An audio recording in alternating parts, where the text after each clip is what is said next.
Wine is an everyday part of life nowadays, and it's easy to forget that once upon a time things were very different. And if it wasn't for people like Irishman Ernie Hunter and his Australian-born wife Jane, New Zealand might not have much of a modern wine culture at all. Okay, Jane, from the beginning, you had a fantastic career with Montana as viticulturalist. That's right, yes. Yeah, so why on earth did you go into the wine business on your own? Not through choice, certainly, but in 1987, Hunters, which had just been started by my late husband, who was an Irishman. This is Ernie? Ernie, yes. Okay. He died in a car accident, and so the choice was to leave Montana and take over Hunters. So it wasn't really, well, I say a choice, but it wasn't really a choice. It was something that just had to happen. Can you explain to me how Hunters was born? How did this whole amazing business begin?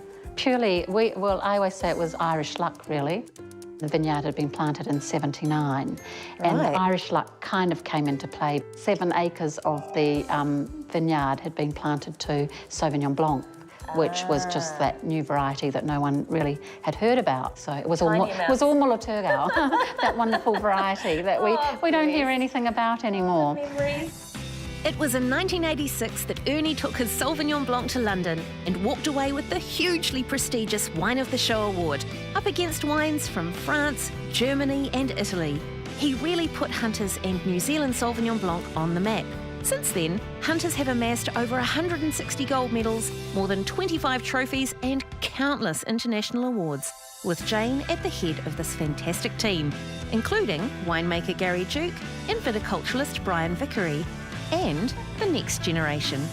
James is the newest winemaker, and he just happens to be Jane's nephew.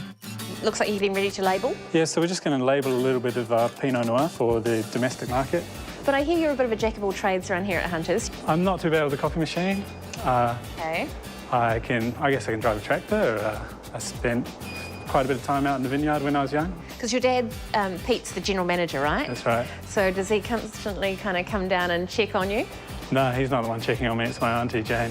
Oh, she's the one that comes checking on down. me. So out of everything that Hunters produces, and there's a lot of different wines here, what's your favourite style to make? Well, I think I'm going to have to say Marlborough Merlot, which is... Hold on. Good.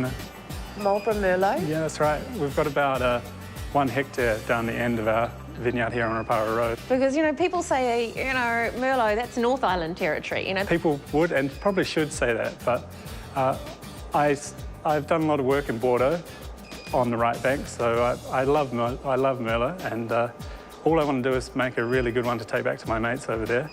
I think I'm in a club of one at the moment. You're in a club of one? Yeah, I'm trying to drum up an en primeur for the 2012 already, but on Twitter, but... So there you go. If you're a fan of Marlborough Merlot, if you want to try something totally different, get in touch with James, because he's getting a bit lonely being in his club of one.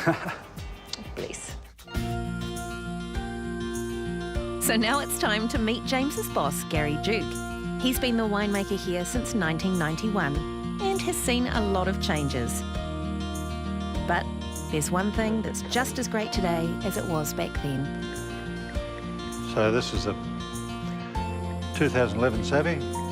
Fantastic, and this is what Hunters is this is what made Hunters famous in those early days, really, didn't it? It is, yep. And started exporting it all over to the UK and then all over the world. So it's a big part of our production. And it's just unmistakably Marlborough in the nose. Yep. You know, passion fruit, lime, that kind of stony minerality. Yeah, what we try to do is get a whole fruit salad of flavours, and so we've got all that minerality and the passion fruit and a bit of herbaceousness, a bit of cut lawn, a good bracing acidity, good fresh summer wine. Fantastic. Lots of citrus. Yep. I think if you treat it softly and gently in the winery, it will last. And we've got wines that have lasted 6, 7, 8 years. Is that right? What would I be getting in the glass with a Sauvignon Blanc that was, say, 4 or 5 years old? One of the main things is the acidity sort of rounds out and gets a little bit fatter in the mouth. There's a bit more of the peach and those sort of aromas coming through as well. So the fruit salad changes a little bit. So what's in the future? What's coming up for Hunters? we're experimenting all the time. This year, you know, we have 50 or 60 different batches of Sauvignon Blanc. Is that right? And That's we- a massive amount. Oh, yeah, but we've I suppose, lots you know, of having all different that- batches, different pickings. We do And having all that choice means you can, you know, Yep, have a bit we of a can play blend around. well.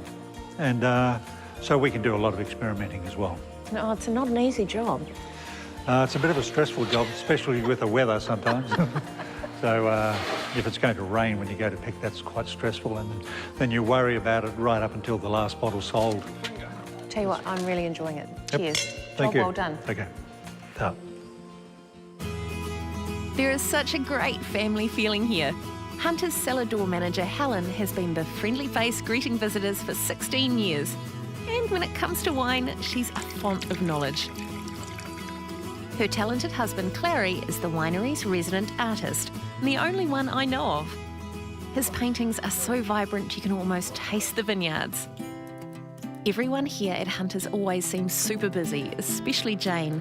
So a chance to sit with her in the garden and share something special is a rare treat. Now, this is the Miru Miru Méthode Traditionnelle. That's right, yes. It's Just kind of came out of the vintage we never talk about. the vintage we never speak about. The one we never The vintage speak of. whose name must not be No, mentioned. certainly the year.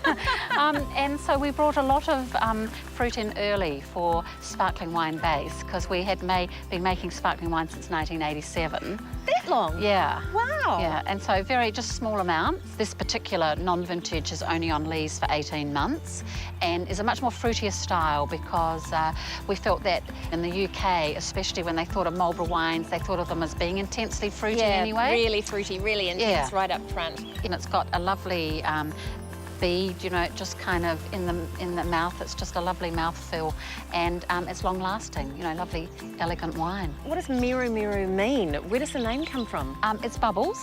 Really? So it Yeah. means bubbles in Māori? Yes, and it's one word, but we have kind of trademarked it as the It's two as the words, two Miru words. Miru, whereas in fact it's Miru Miru. Yeah. One thing that I've really noticed is that there's such a wonderful atmosphere here. It's like this gorgeous little family.